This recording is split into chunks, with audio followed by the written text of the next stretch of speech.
하나님 말씀 시편 34편 1절에서 10절까지 보도록 하겠습니다. 시편 34편 1절에서 10절까지입니다. 같이 읽겠습니다. 내가 여호와를 항상 송축하며 내 입술로 항상 주를 찬양하리이다. 내 영혼이 여호와를 자랑하리니 곤고한 자들이 이를 듣고 기뻐하리로다. 나와 함께 여호와를 광대하시다 하며 함께 그의 이름을 높이세. 내가 여호와께 간구하매 내게 응답하시고 내 모든 두려움에서 나를 건지셨도다. 그들이 주를 앙망하고 광채를 내었으니 그들의 얼굴은 부끄럽지 아니하리로다. 이 곤고한 자가 부르짖음에 여호와께서 들으시고 그의 모든 환난에서 구원하셨도다.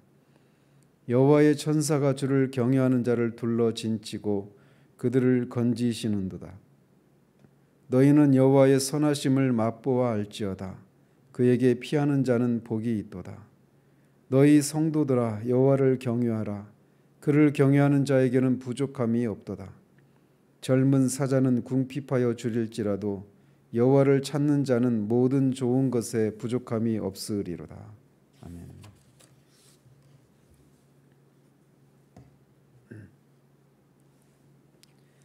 이 시는 다윗이 사울 왕에게 쫓길 때 잠시 블레셋의 가드 지방을 다스리는 왕이었던 아기스에게 피했던 적이 있는데, 그 아기스의 신하들이 다윗을 보면서 이스라엘 백성이 다윗이 골리앗을 죽이고 돌아올 때 사울이 죽인 자는 천천히요 다윗이 죽인 자는 만만히요 라고 불렀던 그 노래를 상기시키면서 다윗이 그 땅에 이스라엘의 왕이라고 이렇게 말을 합니다.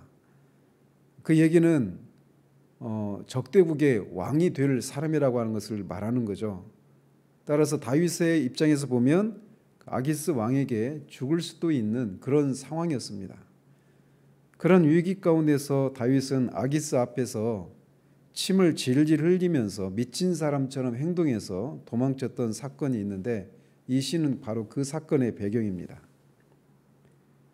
그런데 이 표제에 보면 아기스에게서 피할 때가 아니라 아비멜렉 앞에서 미친 채 하다가 쫓겨나서 지은 시 이렇게 되어 있어요. 왜 아기스는 누구고 아비멜렉은 누군가? 아기스는 가드 지방을 다스렸던 왕의 개인적인 이름입니다. 아비멜렉은 왕의 고유한 호칭입니다. 예를 들어 애굽의 왕은 다 자신의 개인적인 이름을 다 가지고 있지만 애굽의 왕을 다 바로라고 하잖아요. 파라오라고. 그런 것처럼 아비멜렉이 그 파라오에 해당되는 그런 명칭입니다.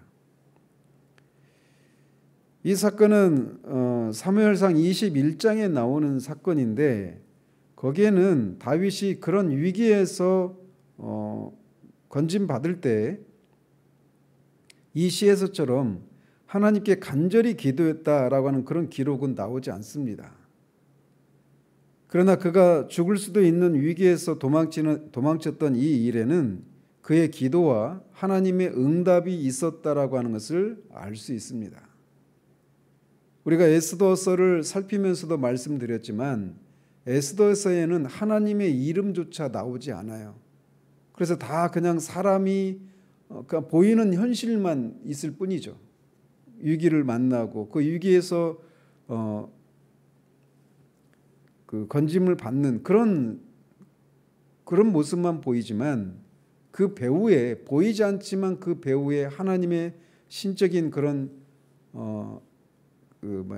레미제라블을 쳤던 빅터 위고가 신적인 우연이라고 불렀던 그런 하나님의 보이지 않는 섭리의 손길이 있었던 것처럼 이 상황도 마찬가지입니다. 그런 그 사건이 있은 후에 그 사건을 회상하면서 감사를 올리고 있습니다. 그러면서 그 경험을 통해서 깨달은 것들을 다른 성도들에게 교훈하고자 이 시를 지었습니다. 그래서 이 시는 한편으로는 감사의 시이면서 또 지혜의 시이고 교훈 시이다라고 할 수 있습니다. 그런데 또 이 시의 특징 중에 하나가 이 시의 그 맨 앞에 각 절마다 첫 단어가 히브리어 알파벳의 순서를 따라서 지었다라는 겁니다. 그래서 가 하고 가로 이렇게 시작하고 나 해서 나부터 이렇게 시작하는 단어를 사용해서 그렇게 우리가 시를 짓는 것처럼 그렇게 히브리어 알파벳 22개를 사용해서 그렇게 시를 지었어요. 그런 시의 형식을 답관체 시라고 합니다. 답관체. 그런데 히브리어 알파벳이 모두 22개인데 이 마지막 알파벳에 이 알파벳이 타우라고 하는 알파벳인데 22절은 타우 대신에 페라고 하는 알파벳을 한 번 더 사용해서 지었죠. 그러니까 완전한 형식의 답관체는 아니지만 어쨌든 그렇게 알파벳의 순서를 따라 그렇게 지었습니다. 이렇게 답관체 시를 가지고 그 시를 짓는 경우는 사람들이 외우고 또 이해하는 데 좀 용이한 그런 특징이 있습니다. 그래서 이 시의 구조를 살펴보면 1절에서 3절까지가 한 부분이라고 할 수 있습니다. 그래서 이 1절에서 3절까지에서는 시인이 평생 여호와를 송축하기로 결심하고 서원하면서 거기에 백성들이 함께 할 것을 촉구하고 있는 그런 부분입니다. 그리고 나머지 또 다른 부분이 4절에서 7절까지 이렇게 묶을 수 있는데 거기에서는 이 시를 지은 배경이면서 또 동시에 찬양에 동참하라고 하는 그런 그렇게 권면하는 그런 근거인 여호와의 구원 체험에 대해서 직설적인 그런 간증이 나옵니다. 그리고 나머지 부분이 8절에서 마지막 절까지인데 거기에서는 다윗이 자신의 개인적인 그런 구원 체험의 감격과 교훈을 승화시켜서 이스라엘 온 백성을 향해서 특히 여호와의 구원 실현을 강조하며 여호와 신앙의 결단을 촉구하는 그런 권면의 말씀으로 마치고 있습니다. 그래서 1절부터 보시면 내가 여호와를 항상 송축하며 내 입술로 항상 주를 찬양하리이다. 내 영혼이 여호와를 자랑하리니 곤고한 자들이 이를 듣고 기뻐하리로다. 나와 함께 여호와를 광대하시다 하며 함께 그의 이름을 높이세. 시인은 자신이 여호와를 항상 송축하고 찬양하고 자랑하겠노라고 다짐을 합니다. 항상이니까 평생이라고도 말을 할 수 있겠죠. 여호와를 자랑한다라고 말할 때 그 자랑한다라고 하는 것은 빛내다, 찬양하다 그런 뜻입니다. 그래서 찬양한다, 내가 여호와를 찬양하겠다, 여호와를 자랑하겠다 이 얘기는 결국은 일맥상통하는 말이죠. 그러면서 여호와를 자랑한다라고 할 때 곤고한 자들이 이를 듣고 기뻐한다라고 말을 합니다. 여기서 말하는 곤고한 자들은 단지 고난을 당하는 그런 사람들만을 가리키는 것이 아닙니다. 그런 고난 가운데서도 인내하고 겸손히 하나님의 은혜를 구하는 자들이에요. 그런 면에서 이 곤고한 자는 뒤에 있는 18절에 마음이 상한 자라고도 할 수 있습니다. 그냥 고난을 받고 힘들어하고 고통을 받고 있는 것이 아니라 그런 상황 가운데서 하나님의 은혜가 아니면 이 상황을 벗어날 수 없다라고 하는 자신의 무력함을 또 하나님의 이 은혜를 바라보면서 그렇게 하나님을 간절히 바라고 인내하고 있는 그런 사람을 곤고한 자들이다 이렇게 말을 하고 있습니다. 그렇다면 왜 여호와를 자랑하는데 곤고한 자들이 이를 듣고 기뻐할까요? 그것은 18절에서 노래하고 있듯이 그들이 그렇게 곤고한 상황에서 하나님의 은혜로 구원을 받은 사람들이기 때문에 그렇습니다. 그들은 그런 상황에서 자신의 능력과 끈기와 오래 참음으로 구원받은 것이 아니라 전적으로 하나님의 은혜로 구원을 받았기 때문에 자신이 아니라 그런 상황에서 빠져나온 자신이 아니라 그렇게 자신을 건져주신 여호와만을 자랑하고 있는 것입니다. 그래서 자랑하는 자는 주 안에서 자랑하라라고 하는 말씀과 같은 그런 뜻이기도 하죠. 이런 은혜를 입은 사람들이 여호와를 자랑하고 찬양할 때 그렇게 같은 것을 경험한 사람들이 함께 그 찬양에 동참하는 것입니다. 그래서 시인은 자신과 함께 여호와는 광대하시다 하며 그의 이름을 같이 높이자고 권면을 하고 있습니다. 하나님이 광대하시다라고 하는 것은 하나님의 무한하심을 의미합니다. 다윗은 그런 상황에서 건짐을 받고 하나님이 광대하시다라고 하는 것을 이제 찬양하자라고 얘기를 하고 있어요. 하나님이 광대하시다, 이 얘기는 말씀드린 것처럼 하나님이 무한하신데 어떤 면에서 무한하시냐? 하나님은 공간에 있어서 무한하시고 하나님은 이 진리와 관련해서도 무한하신 분이십니다. 그래서 진리와 관련해서 하나님이 무한하시다라고 하는 것은 하나님이 전지하시다, 하나님의 지혜가 제한이 없으시다, 이런 뜻입니다. 따라서 우리는 하나님이 섭리를 우리가 우리의 머리로, 우리 한 주먹밖에 되지 않는 우리의 지성으로는 하나님의 그 섭리를 다 헤아려 알 수가 없는 그런 의미에서 하나님이 광대하시다, 이런 의미를 그런 뜻을 가리킵니다. 또 하나님이 공간에 있어서 광대하시다라고 하는 것은 하나님이 공간에 있어도 무한하신데 이것은 두 가지 의미가 있습니다. 하나는 뭐냐면 하나님이 공간에 제한을 받지 않으신다라고 하는 그런 의미예요. 우리는 모두 공간의 제한을 받잖아요. 공간을 떠나서 우리는 존재할 수가 없습니다. 그러나 하나님은 이 세상을 창조하시기 전에 아무것도 없는 무의 상태, 우리는 그 무의 상태를 이해할 수조차 없죠. 그런데 그 아무것도 없는 무의 상태 가운데서도 하나님은 존재하셨어요. 어디에 계셨습니까? 벌써 이런 질문하는 것 자체가 우리가 공간의 제한을 받고 있다라고 하는 것을 말해주는 거예요. 이렇게 하나님이 광대하시다, 공간의 제한을 받지 않으시는 면에서 무한하시고 광대하시다, 이것을 하나님의 무량성 이렇게 말을 합니다. 또한 하나님이 공간에 있어서 무한하시다라고 하는 것은 하나님이 계시지 않는 곳이 없으시다라고 하는 것을 의미하는 거예요. 모든 것에 완전한 하나님으로 계십니다. 저는 이곳에 있고 동시에 다른 곳에 있을 수 없잖아요. 그런데 하나님은 이곳에도 완전한 하나님으로 계시고 동시에 다른 모든 곳에, 여러분이 있는 집에도 똑같이 완전한 하나님으로 거기 계십니다. 그런 의미에서 하나님이 무소부재하시다, 편지하시다, 이렇게 말을 하는 것이죠. 특별히 다윗은 그렇게 아기스 왕에게 쫓겨나서 도망치는 그 상황 가운데서 하나님이 거기도 계시는구나 라고 하는 것을 깨달았던 거죠. 그리고 하나님이 그렇게 자신을 건지시는 그 방식의 기이하심을 인해서도 하나님의 섭리의 그 기이하심을 인해서 놀라고 찬양하고 있는 것입니다. 그러면서 그 하나님을 같이 찬양하자라고 얘기하고 있어요. 이것이 바로 하나님의 구원의 은혜를 입은 사람 안에서 자연스럽게 일어나는 그런 마음입니다. 자신처럼 하나님을 높이고 하나님께 영광을 돌리고 하나님께서 합당한 존귀와 영광을 받으시기를 소원하는 마음이 같이 일어나는 거예요. 나만 하나님을 찬양하고 기뻐하고 자랑하는 것이 아니라 그 하나님을 모든 사람이 다 같이 하나님을 찬양하고 높이기를 원하는 마음이 자연스럽게 일어나는 겁니다. 그리고 동시에 그런 반대 상황을 보면서 마음이 상하고 슬픈 마음이, 또 때로는 거룩한 분노가 일어나는 거예요. 저는 다윗이 얼마나 아름다운 사람인가라고 하는 생각들을 계속 시편을 살피면서 계속 하게 됩니다.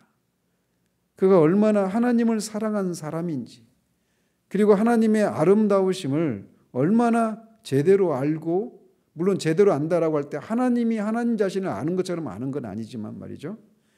그래서 하나님을 그렇게 상대적인 의미지만 하나님을 제대로 알고 하나님을 즐거워하고 기뻐하는 그런 모습을 계속해서 봅니다. 그냥 하나님께 도움을 구했더니 하나님이 이렇게 구원해 주셔서 라고 하면서 그것 자체만을 즐거워 기뻐하는 것이 아니라, 물론 그것도 대단한 일이죠. 잘하는 일입니다. 그러나 다윗은 항상 그런 것 속에서 하나님의 어떠하심을 발견하고 손에 쥐고 있는 그 지금 보이는 잡히는 그런 것들만에 아니라 그런 것들을 주시는 방식에서 나타난 하나님의 그 섭리와 하나님의 그 영광의 탁월하심들을 발견하면서 늘 그 하나님을 사랑하고 즐거워하고 그 하나님을 같이 즐거워하고 찬양하기를 원하는 마음이 늘 그 마음 가운데 있어요. 제가 청교도들을 좋아하는 이유 중에 하나도 바로 이거예요. 그래서 우리가 하나님의 그 영광의 탁월하심을 아는 데에서 우리가 육신을 죽이고 하나님의 뜻대로 순종하고 이런 삶이 나와야 되지, 그런 것이 없이 하나님 앞에서 그렇게 살아야 하니까 그렇게 사는 것은 우리가 굉장히 힘든 그런 신앙생활을 하게 되는 겁니다. 이번 주 주일 오전에 할 설교가 바로 이런 내용과 관련되어 있어요. 내가 여호와께 간구하매 내게 응답하시고 내 모든 두려움에서 나를 건지셨도다. 시인은 자신이 여호와를 송축하고 기뻐하는 이유를 여기서부터 설명을 합니다. 그 이유는 자신이 죽음을 맞이할 위기에 사로잡혀 있을 때 자신의 기도와 간구를 하나님께서 들으시고 응답해 주셨다는 겁니다.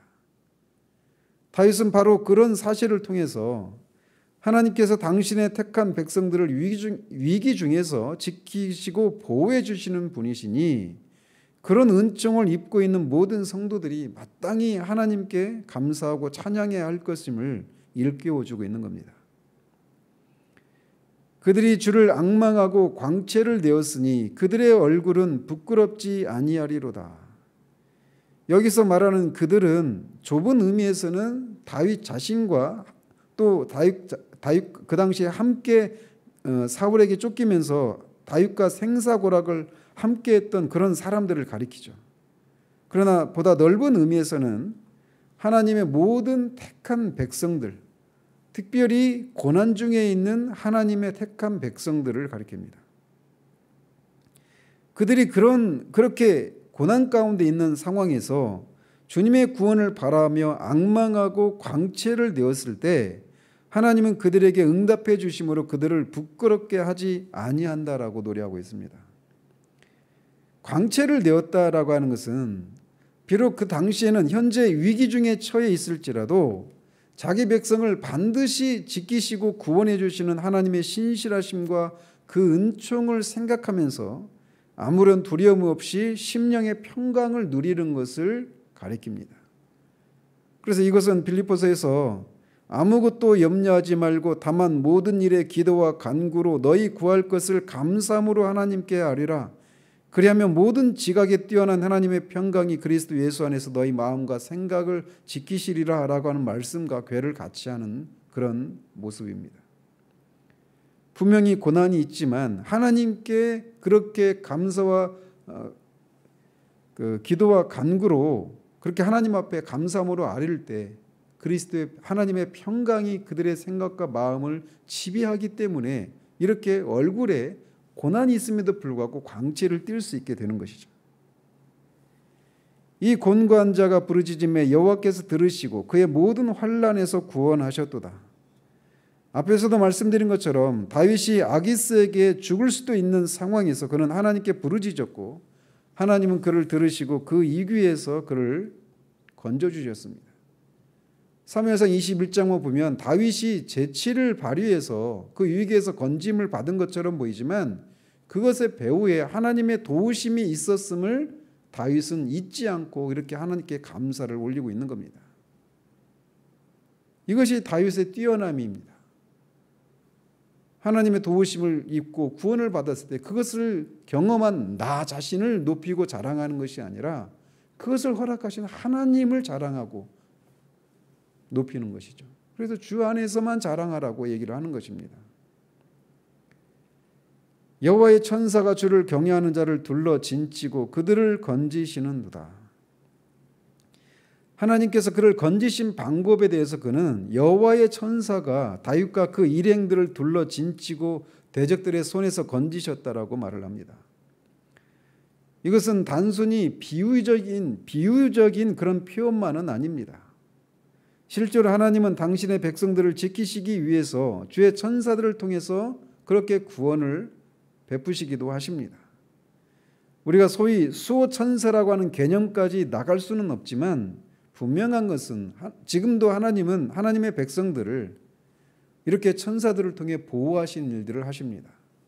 그래서 아람 군대가 쳐들어왔을 때 엘리사가 그의 종 게하시의 눈을 열어주어서 아람 군대를 둘러 진치고 있는 천군 천사들을 보게 했잖아요.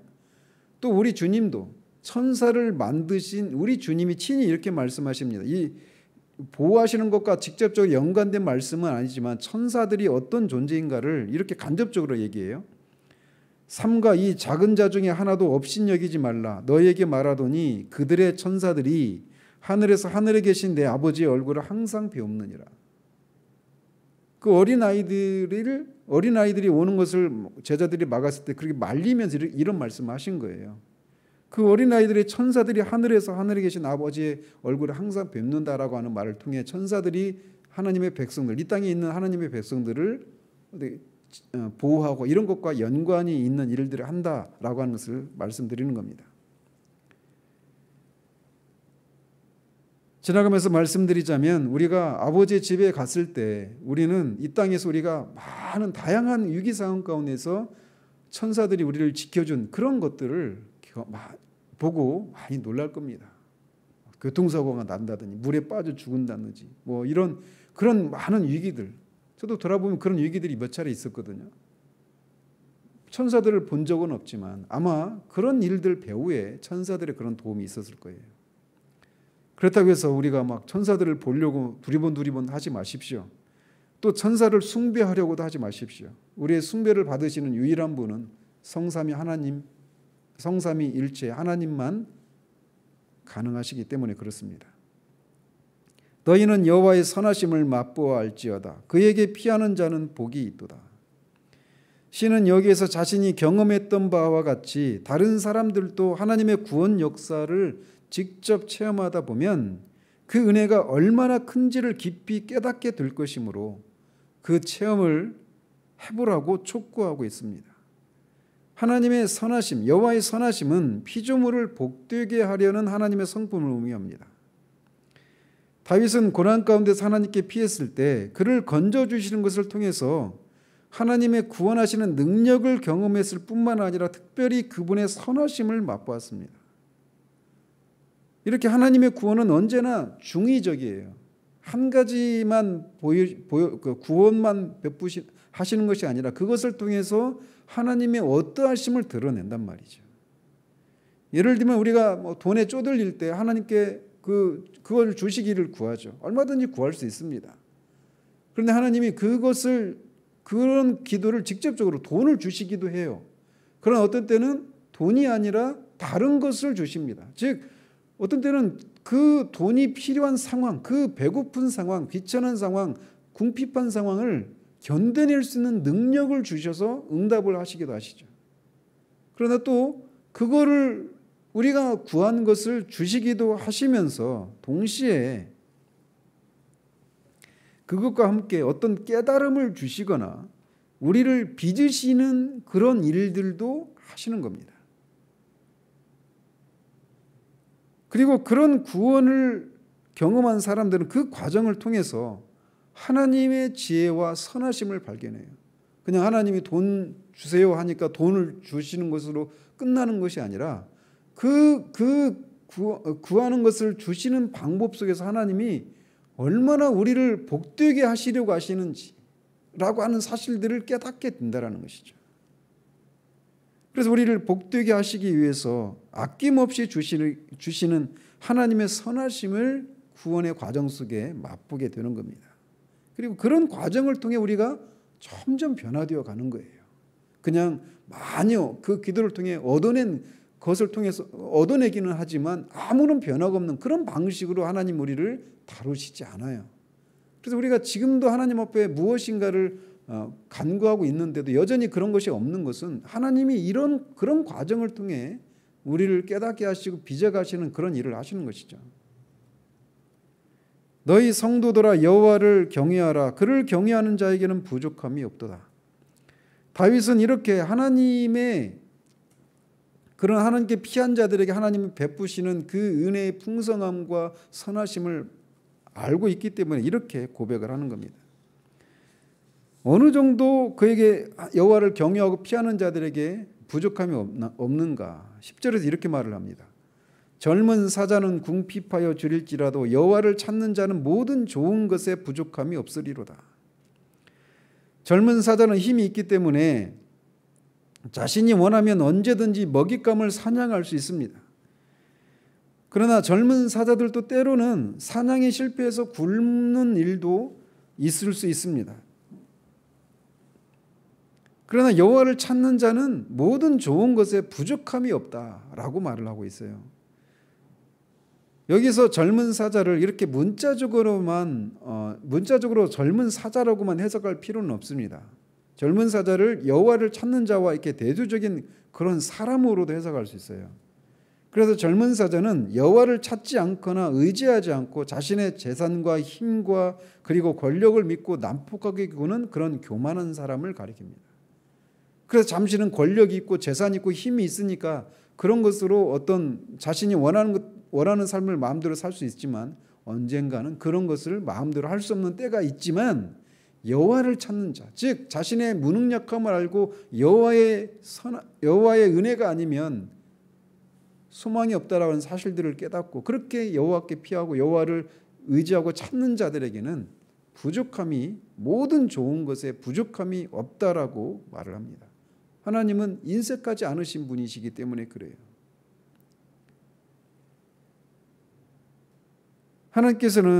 그래서 하나님은 이 현세의 삶에 필요한 것들을 먹고 마시고 입을 것을 공급하실 뿐만 아니라 영적인 면에서도 늘 차고 넘치는 풍성한 은총을 내리시는 하나님이십니다.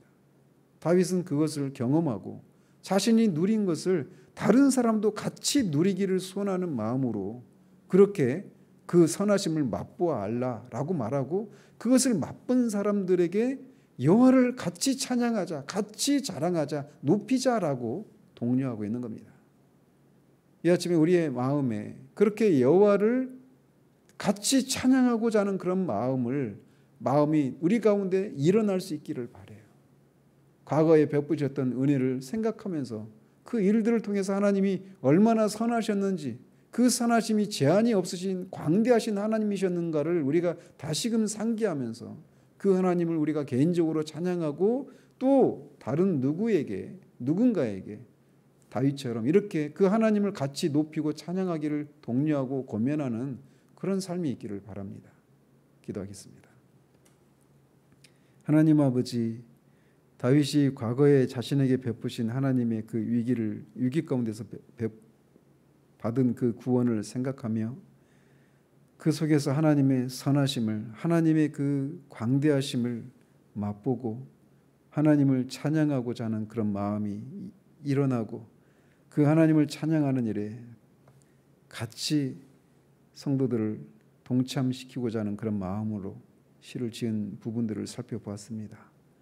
이 아침에 하나님 우리의 심령에 다윗처럼 여호와의 선하심을 인해서 그 하나님을 높이고 찬양하고자 하는 마음이 우리 가운데 불일 듯이 일어날 수 있도록 그 찬양할 이유를 우리 가운데 새롭게 해주시기를 소원합니다.